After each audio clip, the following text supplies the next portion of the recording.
dalam usia yang masih muda sudah mendapat cobaan hidup yang luar biasa ya. Dan kamu mampu melalui masa-masa sulit seperti itu. Tapi perubahan terjadi ketika kamu bertemu dengan seorang nenek. Baru kamu merasa kemudian hidupmu berubah.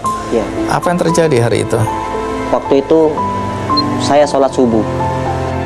Di depan masjid saya melihat ada seorang pemulung, nenek-nenek, jalan kencot-kencot di depan saya. Kencot-kencot itu terpincang-pincang. Terpincang-pincang. Nah, akhirnya saya tanya, "Nek, kenapa sih jalannya kencot-kencot, pincang-pincang?" Dijawab sama nenek itu, "Kakek nenek sakit, Jang." "Coba Nek, lihat Nek." Saya lihat, saya senter. "Loh, kok bolong?" Saya tanya, "Nenek tinggal di mana?" "Kampung Pabuaran Wetan." Saya antar pulang. Setelah saya antar pulang, ada ibu-ibu lagi jemur pakaian. Saya tanya, "Bu, saya ketemu nenek ini di depan masjid bawa karung, jalannya pincang-pincang, usianya 92 tahun." 92 tahun? Iya, sudah tua. Hidup di jalanan dengan kondisi seperti itu. Jadi pemulung. Kemana keluarganya? Kok tega sekali? Saya emosi waktu itu. Melihat nenek itu seperti itu kan gitu. Nah, ibu tuh jawab, "Nenek ini hidupnya sebatang kara. Kalau dia tidak cari rongsok, dia tidak bisa makan." Itu yang mengetuk hati saya. Saya nih miskin, ada yang lebih miskin. Saya nih susah, ada yang lebih susah. Karena saya merasa lebih muda, nenek ini sudah tua. Matanya rabun, tapi dia cari rongsok. Nah, akhirnya saya pulang ke rumah. Saya ceritakan ke istri saya. Istri saya penasaran, pengen ketemu nenek itu. Begitu ketemu, istri saya nangis melihat kondisi si nenek, karena kakinya tuh betul-betul uletan. Ketika istri saya lihat nangis, langsung saya ngomong, "Dek, mulai hari ini kamu masak yang banyak, biar kita anterin makanan ke rumah nenek ini." "Amin," kata istriku. Jadi sejak itu nenek itu dikasih makan? Kasih makan. Nggak cuma kasih makan, dibeliin kasur, kasih obat. Walaupun kondisi ekonomimu masih susah waktu itu ya? Itu dia, saya heran.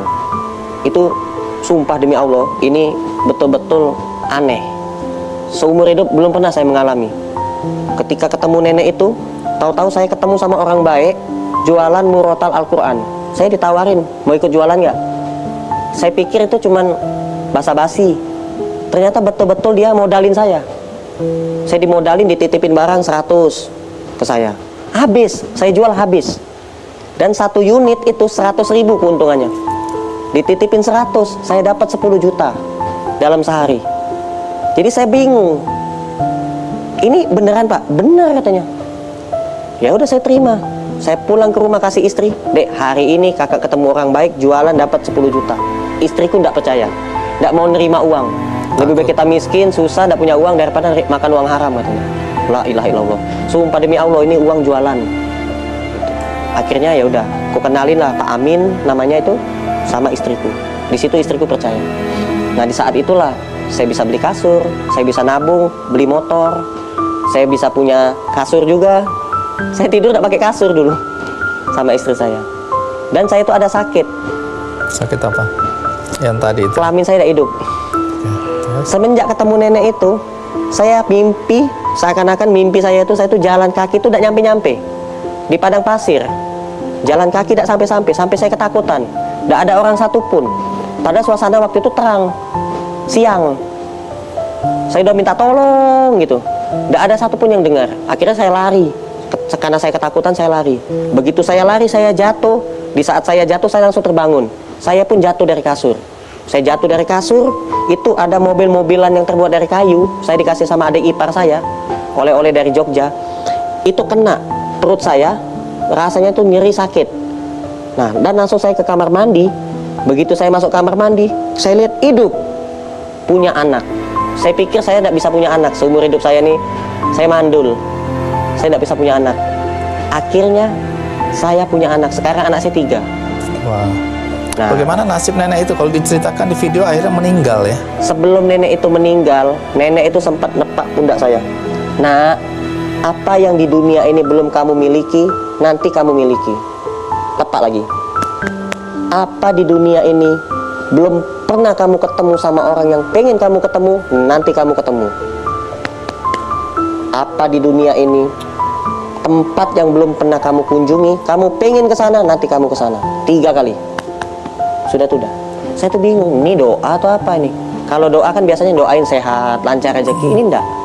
Nah, akhirnya udah saya pulang ya Nek ya gitu. Saya anggap biasa aja gitu, ucapan biasa aja. Besoknya meninggal. Tidak lama kemudian itu betul-betul terjadi.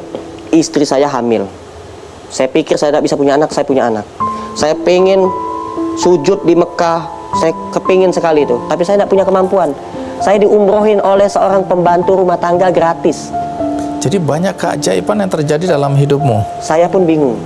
Terjadi. Saya tidak punya tempat tinggal. Saya tuh rumah sepetak. Saya kepingin kalau saya punya rumah besar, saya di depannya itu saya mau bangun rumah makan gratis seperti video tadi. Di atasnya saya mau nampungin anak-anak jalanan yang tidak punya bapak, tidak punya ibu. Saya mau tampungin yang masih kecil-kecil. Dan terjadi. Anak yatim. Saya dapat rumah gratis. Luasnya luas banget. Hampir 500 meter di pinggir jalan raya. Rumahnya besar 2 lantai. Saya pun tinggal di situ. Akhirnya ya selalu mendapatkan kemudahan gitu. Tanpa saya harus keluar uang, ada saja ketemu orang baik, bantu saya gitu. Jadi sekarang kamu punya rumah makan gratis 5 cabang sekarang. Jadi kalau bilang rumah makan gratis itu artinya semua orang boleh datang situ untuk makan gratis. Apapun agamanya, siapapun dia, kucing pun kita kasih makan gratis.